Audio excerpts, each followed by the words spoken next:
다음에 나온 이야기가 비혼의 후기 초심리학적 작업이 집단에 대한 연구에서 온 초기 개념들과 통합있다고 하는 이야기들을 걸슈타인이 이제 보여주고 있습니다. 몇몇 작업들에서 가져온 인용문들은 이 분야를 대표하는 집단 치료자들이 각자의 방식대로 비혼의 후기 초심리학적 작업을 집단에 대한 연구에서 온 그의 초기 개념들과 통합했음을 보여줍니다.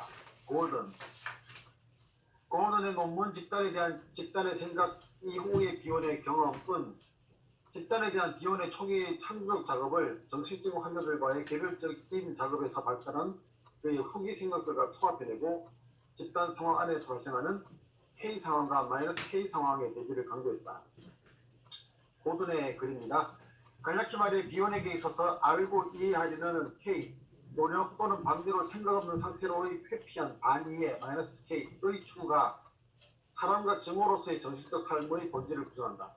따라서 알고자 하는 시도를, 알려진 것에 대한 불안과 방어들, 그리고 진실에 대한 왜곡과 망각은 어떤 집단 회기나 연습 회기들에서도 사람과 증오를, 그리고 그것과 관련된 불안들, 방어들, 그리고 왜곡들을 표현하기 위한 시도로서 두드러지게 나타날 수 있다.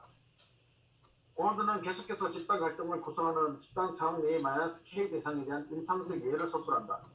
그 다음에 그는 대인관계적 부서동시에 관한 비혼의 후기 사고를 적용하는 것과 그것이 심리학을 위해 얼마나 필수적인 것인지에 대한 논의한다. 고든의 글입니다. 비혼이 경험에서 배우기에서 명백하게 밝혔듯이 그가 집단에 대한 경험에서 발달시킨 임상적 이론들은 정신증 환자들 및 다른 심각한 환자들과의 작업에서 그가 배운 것들과 융합될 수 있는 것이었다. 그는 주의와 해석에서 이것을 담는 것과 담기는 것의 관계에 설정했다. 그러나 그는 상생적, 공생적, 희생적이라는 세 가지 일반적인 관계 외에도 신비주의자와 기득권층 사이의 만남에 관해 논의했다. 하지만 그는 이것이 어떻게 적용되는지를 보여주기 위해 심리치료 집단으로부터 온 임상적 자료를 제공하지는 않았다. 나는 그 간격의 경험에 수반되는 강렬한 소외감, 공허감, 무의미감 등의 강렬한 감정들이 비혼이 마이너스 K 대상관계로 상징화한 정신적 파괴의 인격에 미치는 무의식적인 영향을 반영한다고 표현한다고 생각한다. 셔먼에 관한 겁니다. 셔먼은 이렇게 진술한다. 셔먼의 글입니다. 비혼이 집단을 반복 강박과 죽음 본능에 기초한 기본적 가정에 영원히 얽혀있는 것으로 묘사한다는 점에서 비혼의 집단 심리학 안에는 에너스에 대한 특별한 부인이 있다. 이 절망은 그의 후기 글에서는 초기만큼 부각되지는 않는다. 후기 글들에서 그는 사고 자체 안에서 생명을 발견한 것처럼 보인다. 또한 그는 그가 오 안에서의 변형이라고 부르는 것을 설명하는 것을 자신의 과제로 삼는다. 그 오는 물 자체이고 과학적 조사로는 포착할 수 없는 대상이다. 본질적으로 비혼의 후기 작업은 집단 심리학자로 하여금 인간 존재와 치료 및 훈련, 집단의 목표들과 관련해서 집단의 기능이 가장 근본적인 수준에서 무엇인지를 질문하도록 되어 있다. 서더랜드는 다음과 같이 말한다. 비혼은 집단의 정서적 삶을 다루는 개인의 문제가 유아가 젖가슴 엄마와 갖는 최초의 관계에서 다루는 문제와 비슷하다고 보았다. 그는 자신의 후기 작업에서 유아의 과제의 본질을 좌절을 극복하는 것, 즉 기대되는 젖가슴 대신에 젖가슴이 없는 상황을 극복하는 것이라고 분명히 말한다. 이것을 성취하기 위해서는 담는 것으로서의 엄마 역할이 결정적이라고 그는 보았다. 비혼이 집단 치료자가 상당한 정도로 주지 않는 역할을 해야 된다고 생각했다는 것은 쉽게 설명할 수 있다. 혹시 여러분 여기서 이 마지막 문장을 이해할 수 있겠나요? 서덜랜드 얘기를? 위드홀딩이라는 용어를 썼어요. 여러분들이 많이 들어본 것은 위니컷이 얘기하는 홀딩 인바이러먼트라는 얘기를 많이 들어봤을 텐데 여기서 위드홀딩이라는 용어를 가지고서 드러내고 있는 것은 어떤 현상을 염두에 두고 서더랜드가 한 얘기일까요? 적절한 실패하고 관련 네, 좋습니다. 여기서 상당한 정도로 주지 않는 이라고 표현했는데 위드홀딩 해야 된다는 것은 위드홀딩이라는 말 자체가 누군가 기대하는 것을 거절하는 것을 얘기하는 거죠. 주기를 거절하는 리퓨즈를 한다는 얘기예요. 그러니까 우리가 임상에서 보통 보면 많은 분들이 임상에 와서 뭔가를 자기 대신 해결해 달라고 오잖아요. 뭔가를 만족시켜 달라고 오잖아요. 따뜻한 정서를 달라고 여러 모습으로 드러나죠. 자기의 욕구를 충족시켜 달라고 요구하는데 우리가 상담을 한다고 하는 것은 어쩌면 만족을 통한 도움을 주는 게 아니고 어떤 결핍에 의한 도움을 준다고 하는 개념을 이해해. 정신분석에 나오는 데프로베이션에 의한 치료라는 것은 이분들이 원하는 것을 다 그대로 실현시켜 주어 버린다면 이분들은 더 이상 분석이나 상담이 필요 없는 상태. 그래티피케이션 그 자체로서 있을 분들은 만족해 버린다는 얘기죠. 만족이 충분하지 않을 때 자기 나름대로 아까 잘 말씀하셨는데 적절한 좌절이 필요하다는 거죠. 이분이 견뎌낼 만한 좌절이 있어야 심리 기구가 생겨난다고 하는 코우스의 얘기를 여기서 연상시킬 수 있겠죠. 그래서 치료자가 집단 치료자가 내담자 여기에 집단원들의 원하는 것을 다 그때그때 만족시켜 준다고 한다면 이 그룹에 참여한 사람들이 스스로 성장할 기회를 박탈한다는 얘기죠. 그래서 지나친 어떤 만족을 주지 않아야 된다고 하는 이런 얘기를 여기서 하고 있다고 느껴져요. 네, 그 다음에 비혼의 글입니다. 비혼의 이야기가 있습니다. 비혼의 집단에서의 경험에서 누구들은 해박한 지식을 보여주는 것은 아니지만 풍차를 줄 뿐만 아니라 집단 심리학이라는 주제와는 멀리 떨어진 것으로 보이는 여러 아이디어들을 동시적으로 균형 있게 작업하는 일종의 직접 공예사로서의 비혼을 보입니다. 그는 그것들을 마침내 하나로 묶어내는 생각이다. 비혼의 글입니다. 기본적 가정이 지배하는 도서적 수준에서 오이디푸스 인물들은 그들이 정신 분석을 받을 때 그런 것처럼 자료 안에서 식별될 수 있다. 그러나 그것들은 오이디푸스 신화에서 거의 응급되지 않은 측면, 즉 스핑크스와 관련된 내용을 포함하고 있다.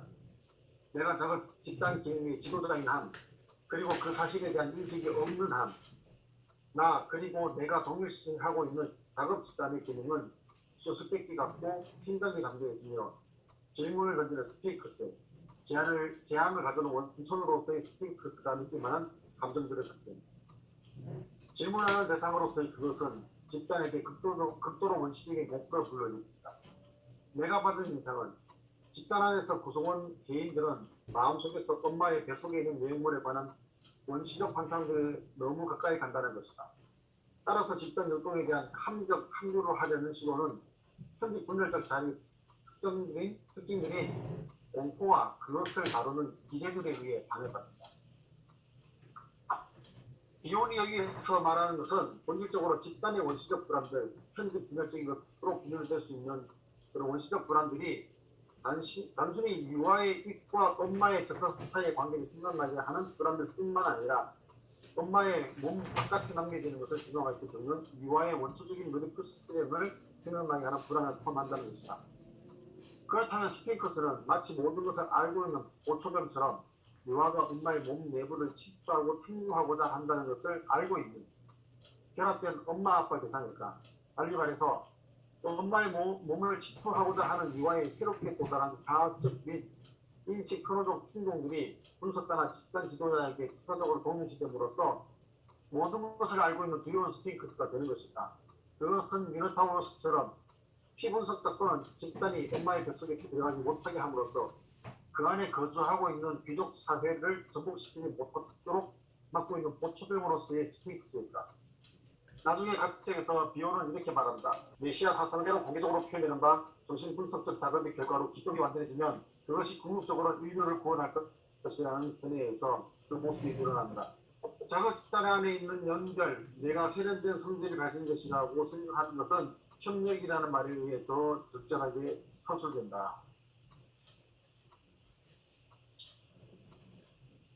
거기에 대한 그로슈타인의 이야기입니다. 이 부분은 내가 개인적으로 흥미를 느끼고 있는 부분이기도 하다. 왜냐하면 내가 비온 큰 걸 느꼈기 때문에 비록 비용이 많은 것을 구체적으로 말하지는 않았지만 나는 집단이 집단을 위한 환상으로 구성되어 있다는 것과 그 집단이 개인 피분석자에게만은 원초적인 오이디푸스적 승리를 나타낸다는 사실을 비온이 암시하고 있다고 생각합니다.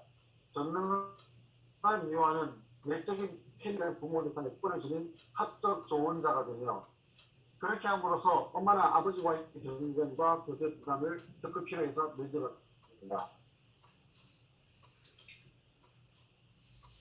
이 장에 대한 그로시타의 마지막 이야기입니다. 비혼리 집단에 대해 연구하게 된 동기는 2차 세계대전 동안에 그가 군사작전의 변덕스러운 운명을 직접 겪었기 때문이고 그 기간 또한 짧았지만 그 짧은 기간 동안에 그는 그 분야에서 이름을 겪어냈다. 그것은 그가 먼저는 퀄리티 정식 분석 원리, 페노타임 정식 분리를 집단 심리학의 정의를 뿐만 아니라 집단 정신 분석의 뿌리에 도달할 수 있게 하는 새로운 지평을 열었기 때문이다. 그의 천재성은 통합, 특히 폴터 클라인이라는 통합이라는 재능 외에도 대리한 감찰력과 야생적 사고에 개방할 수 있는 그의 힘이었습니다. 또 한 가지 흥미로운 점이 생각나는데 그것은 비온이 집단에서의 경험에서 그의 후기 작업 중 가장 많은 참고문헌을 이용하고 있다는 점입니다. 클라인학과 분석가들과 현대 후기 클라인학과 분석가들이 피분석자의 내면 세계를 마치 그들이 서로 다투는 내적 대상들 뿐만 아니라 협력적인 내적 대상들로 구성된 것처럼 다루는 것은 비혼 때문이에요. 그런 점에서 비혼의 공헌은 결코 작지 않다. 여기서 비혼의 얘기 속에 아까 협력이라는 용어가 나왔는데 이게 코어퍼레이션이라는 개념을 비혼에게서 가져온 것으로 보여요. 임상에서 본다면 이고 사이칼리스트들이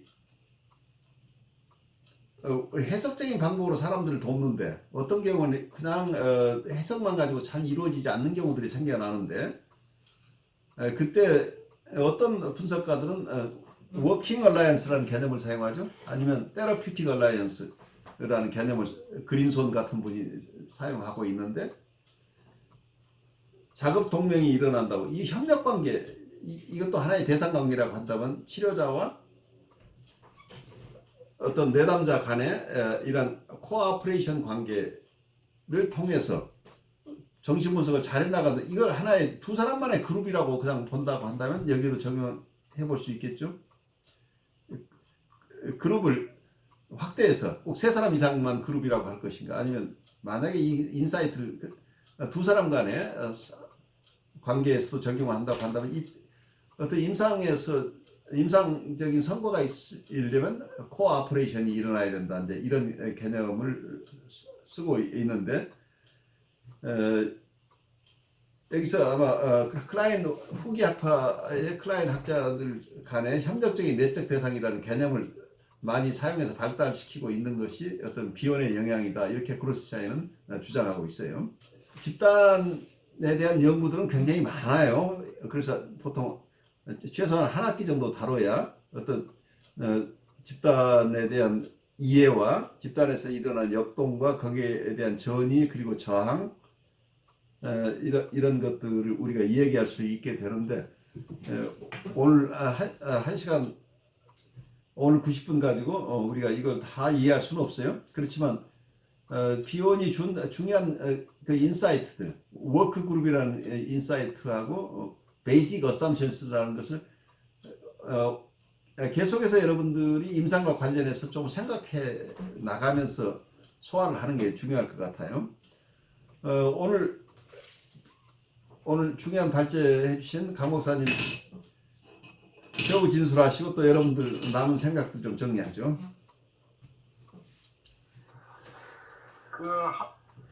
한편으로 제가 처음에는 이야기가 귀가 쭉 되니까 이게 무엇을 이야기하고 있는 건지 아니면 제가 그냥 목수처럼 달아나는 게 그런슈타인이 이해를 돕기 위해서 쓴 말인지 그냥 이해를 못한 채로 내버려 두려는 건지 모르겠다는 그런 느낌도 들었고요. 그 부분이 저도 그걸 느꼈어요. 왜냐하면 이분이 나중에 자기 얘기하고 나서 아까 서브그룹 얘기하고 나서 진이 빠졌던 것 같아요. 나름대로 애를 썼는데 그러고 나서는 다른 사람들 글을 인용하면서 거기에 대해서 왜 이 글을 인용하는지를 써야 원래 그 인용하는 의미가 있는데, 이 아주 좋은 글이니까 여러분들이 소화하세요. 내 생각이 좋을 거예요. 라고 툭 던져놓고 갔어요. 그래서 아마 우리에게 뭘 요구하는 건지 의아해 했을 가능성이 있죠. 저도 같은 정서를 느꼈는데. 한편으로는 그롤슈타인이 자기 이야기에 맞춰서 비혼을 좀 뭐라 어떻게 보면 한쪽으로는 좀 과대평가한 부분. 그 한쪽에서는 과대평가하고 한쪽에서는 자기가 이해하지 못한 걸 잘라내버린 것 같은 느낌 때문에 내가 좀 화가 났어요. 굉장히 중요한 이론인데 중요한 이론 중에 자기가 이해한 부분만 가지고 비혼의 이론으로 프레젠테이션을 하고 있는 것 같아서 제가 비혼을 대신해서 좀 화가 났던 것 같아요. 뭐 그런 잘 들었고요. 그래서 이제 비혼의 그 어떤 개념 속에서 그 집단 역동이라는 게 있잖아요. 그룹 다이나믹스 거기에 대해서 그 밑바닥에 깔려 있는 것들을 그냥 경험상 알았던 것을 조금 정리해갈 수 있는 그런 시간인 것 같아요. 네, 저는 그 조금 이렇게 제가 이 비혼이 왜 집단에 대해서 이제 얘기를 해야만 했는가라는 그 마지막 부분에 이제 뭐 그런 얘기가 잠깐 나오긴 했는데 조금 더 이렇게 설명이 조금 뭔가 부족한 느낌이 있거든요. 이렇게 그러니까 좀 제가 이해를 잘 못해서 그럴지 몰라도 좀 이렇게 너무 짧다라는 느낌이 있고 그 조금 뭔가 너무 압축됐다라는 느낌 때문에 이 비혼이 분명히 이 저자가 비혼의 집단에 대한 그런 그 연구에 대한 그런 것들을 분명히 이제 쓰려고 한 목적이 있었을 텐데 그걸 제가 정확히 좀 못 집어내는 것 같아요. 근데 이제 아까 목사님들 말씀하시고 하는 그런 것들을 통해서 이제 저는 예전에 그 얄롬이 쓴 그룹 테라피를 읽은 적이 있거든요. 네네. 근데 이제 거기에서 이제 제가 이렇게 배운 거랑은 약간 접근하는 그런 약간 느낌이 좀 다른 것 같아서 이게 왜 다르다고 제가 느꼈을까 이제 좀 그런 부분들에 대해서 좀 지금 계속 아직 정리를 못 하고 있고 또 그럼에도 불구하고 이제 이 비혼이 이렇게 몇 가지로 이렇게 약간 뭐라 그럴까요? 사회학적으로 이렇게 분류를 해놓은 그런 거에 대해서 조금 더 이렇게 좀 흥미롭게 좀 생각되는 부분도 있고, 근데 이제 아직은 정리가 좀 안 돼 있으면. 그래요. 어떤 면에서는 우리가 정리가 안 되는 부분은 우리가 충분하게 공부하지 못한 부분을 우리가 자책하는 경우도 있지만 많은 경우에는 글 쓰는 이들이 충분하게 자기가 소화되지 않은 것을 쓰는 경우에는 독자들이 여러 정서를 느끼고 거기서 혼란스러운 경우들도 생겨요. 지금 충분하게 뒤에 인용문보다는 오히려 조금 더 인용을 줄이고 자기 얘기를 조금 더 크롤슈타인이 했었더라면 좀 좋았지 않을까 싶어요. 왜 그 인용했는지 잘 모르는 남의 글을 이렇게 뒤에 붙이는 것보다는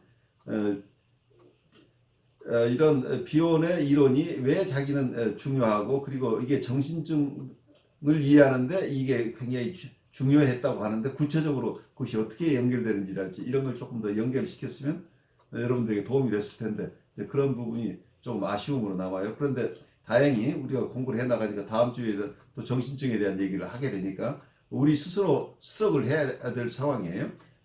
이분이 다 이걸 프로바이드를 할 수는 없겠죠. 예, 그런데 한 가지 이제 담아주기를 아까 이렇게 잠깐 담아주기에 대한 얘기가 잠깐 나왔는데 이 협력에서 이 담아주기의 역할에 대해서 조금 더 생각을 해보면 좀 뭔가 좀 이렇게 더 활용할 수 있는 그런 부분들이 나오지 않을까 이제 그런 생각이 들거든요. 그래요. 그럼 만약에 담아주기로 이해를 한다면 무엇이 무엇을 담을 수 있을까요? 그러니까 이제 저는 이제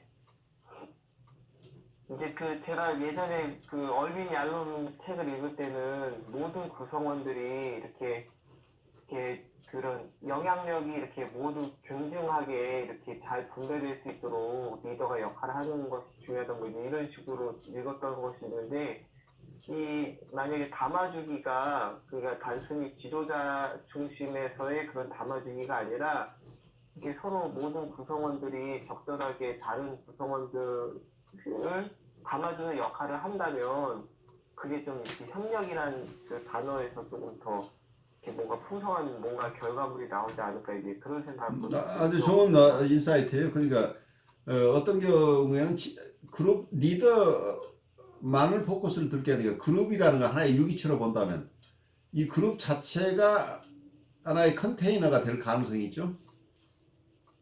그러니까 그룹 전체가 아까 저항에서도 그룹 전체라는 개념을 제가 썼는데 그룹 as a whole이라는 얘기예요.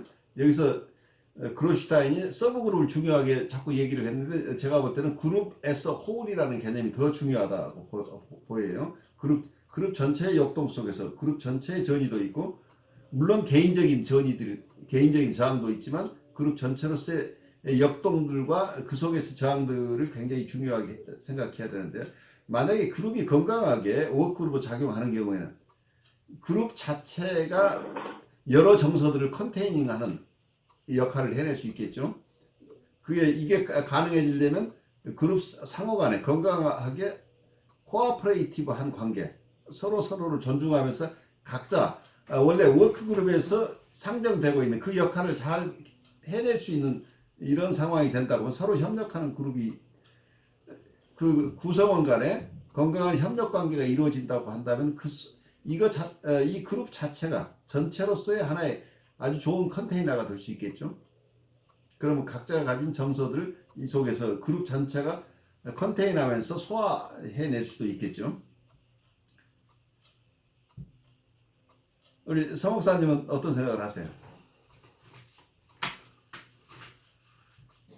네, 좀 전에 저는 뭐 좀 더 이야기했는데, 근데 이걸 읽으면서 한 가지 저한테는 굉장히 좀 어감이 좋게 다가왔던 단어가 뭐냐면 집단자기, 그룹 셀프라는 이 단어이 저에게는 좀 굉장히 좀 어떤 신선하게 다가오는 그런 것도 있습니다. 왜 그러냐면 어떤 그룹이란 집단이 형성되기 위해서는 그 개개인이 모여서 집단이 형성되는데 집단 개개인이 가지고 있는 그 셀프가 가지고 있는 고유함의 그 캐릭터가 전체적으로 모여가지고 어떤 전체의 그룹의 어떤 하나의 어떤 통째를 이룰 수 있는 그런 그룹 셀프 저는 그런 부분 이렇게도 한번 생각을 해봤었거든요.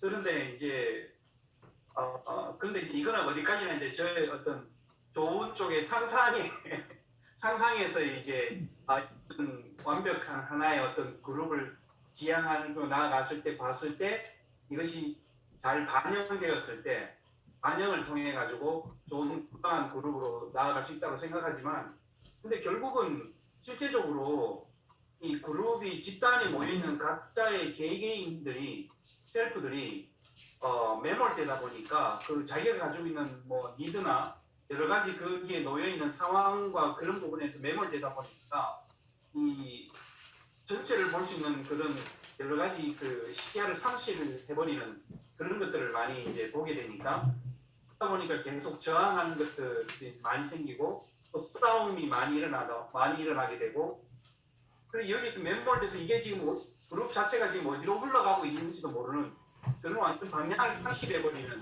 아주 참 험한 어떤 그런 꼴을 경험하는 그런 과정을 가게 되다 보니까 이것을 교수님께서도 말씀하시는 게 정신분석적으로 그룹을 지도자나 어떤 거기에 소속되어 있는 멤버들이 보지 않으면 이 그룹이 순식간에 이게 이 방향성을 잃어버려 가지고 어떤 이게 그룹의 진정한 어떤 그룹이라 작업 집단이 가지고 있는 다른 어떤 이런 것들을 상실해 버릴 수 있다는 어떤 이런 것들이 많이 하게 되고 쉽지가 않아요.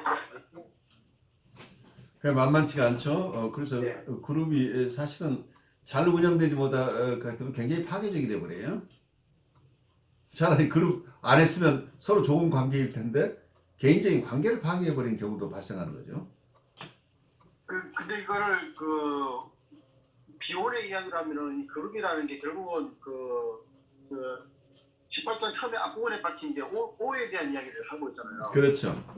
예, 오해에 대한 이야기하면서 정서의 진실이라고 하는 그걸 생각해 보면은 여기서 비혼이 말하고 있는 그 집단에 대한 의식은 결국은 지도자와 그룹원 내지는 그룹원들 사이에서 집단 속에서 오와 오의 만남으로 갈 때 일어나는 이 집단의 어떤 의식의 흐름이라고 생각되면은 근데 그 오가 만난다는 자체가 어떻게 보면은 목적은 의식으로 가지고 있지만은 실제적으로 만나는 거는 오가 만나게 되면은 목적과 다른 어떠한 정서적인 만남이 있을 수 있다라고 생각이 들어요. 당연한 거죠. 그래서 정서적인 만남들이 일어나는 거죠. 그러니까 집단의 지도자가 되는 사람들은 그 오가 어떻게 만나는지에 대한 인식을 하지 않으면은 그 집단을 건강한 방향으로 이끌어 나갈 수 없다 하는 그런 생각이. 그렇죠. 그러니까 여기서 말하는 정서적 진실이라는 건 이건 있는 거란 얘기예요. 있는 건데 그런 거 가지면 안 되라고 얘기해서 해결될 문제가 아니죠. 그리고 구체적으로 있는 정서가 어떤 것인지 그걸 보고 그 정서에 맞춰서 어떤 그게 저항으로 작용할 때는 적절한 해석을 통하거나 어떤 경우에는 이모셔널 커뮤니케이션을 통해서 필요한 경우에는 적절한 정도의 지지적인 입장을 취하지만 궁극적으로는 건강한 어떤 뉴라틱한 수준을 넘는 사람들의 모임이라고 한다면 거기에서는 적절한 해석을 통해서 다른 방향으로 인도해 나가야 되겠죠. 그래서 예, 그게 어떻게 보면 그게 또 어떤 그 집단 아이덴티티라고도 바로 그렇죠. 그룹 아이덴티티를 네. 분명하게 해줘야 되는 거죠. 그것을 캐리하는 자가 이 플랫 캐리어가 그룹 리더라는 얘기예요. 다른 사람은 무의식에 매몰돼 버릴 수도 있어요. 충분히. 그런데 맨정신을 가지고 이 깃발을 들고 있어야 줘야 된다는 얘기죠. 그러려면 이 깃발은 다 쳐다보지도 않고 자기의 어떤 원시적인 정서 속에서 사람들이 막 움직일 때 거기에 대해서 적절하게 필요한 해석도 하고 설명도 하면서 이 그룹 자체의 저항들을 해소해 나가는 역할을 해야 된다. 그 그룹 저항을 해소하는 것이 크리티컬이라는 얘기예요. 그러니까 단순하게 어떤 목적을 달성해서 뛰어간다고 되는 게 아니고 이 정서적인 저항들을 해소할 수 있어야 된다. 그래서 그룹 리더는 어떤 면에서는 저항의 해소자라는 점에서 굉장히 중요한 트레이닝이 필요한 그룹 애널리스트가 되려면 인디비du얼 애널리스트로서 자격을 가진 사람이 추가적인 훈련을 받아야 된다는 얘기예요. 그래서 개인의 심리를 이해하는 이런 것들을 충분히 이해한 사람만이 그룹의 역동들을 이해할 수 있게 되겠죠. 저는 이제 집단에서 온 그룹 리더의 역할에 대해서 좀 더 다시 한번 생각해 보면 그룹 리더가 되기 위해서는 내지는 영적 지도자가 되기 위해서는 상당한 자기 반추, 그러니까 리플렉션이 필요하다는 생각이 드는 게 그렇죠. 오에 대한 인식이 없으면은 비혼 이야기로 오에 대한 인식이 없으면 리더를 할 수가 없다. 결국은 그런 얘기잖아요. 그렇죠. 근데 상당히 많은 사람들은 그런 생각 없이 그냥 집단이 이끄는 대로 그냥 끌고 나가는 것을 예를 들어서 많은 경우가 공격적인 디펜던스이기 때문에 거기에 휩쓸려 가지고 자기의 오도 잃어버리고 다른 사람의 오도 살필 수 없는 그런 상황에서 간다는 그런 생각을 좀 해보게 됩니다. 그런 경우엔 지도자뿐만 아니라 그룹원 전체가 굉장히 터모일 상태에서 헤어나지 못하면서 굉장히 협력하는 모습을 보이고 있지만 엄청난 어그레션들을 서로 캐리하고 가는 거죠. 네, 실제로 우리가 지금 코로나 바이러스 때문에도 겪는 현실적인 모습이 아닐까. 그래요.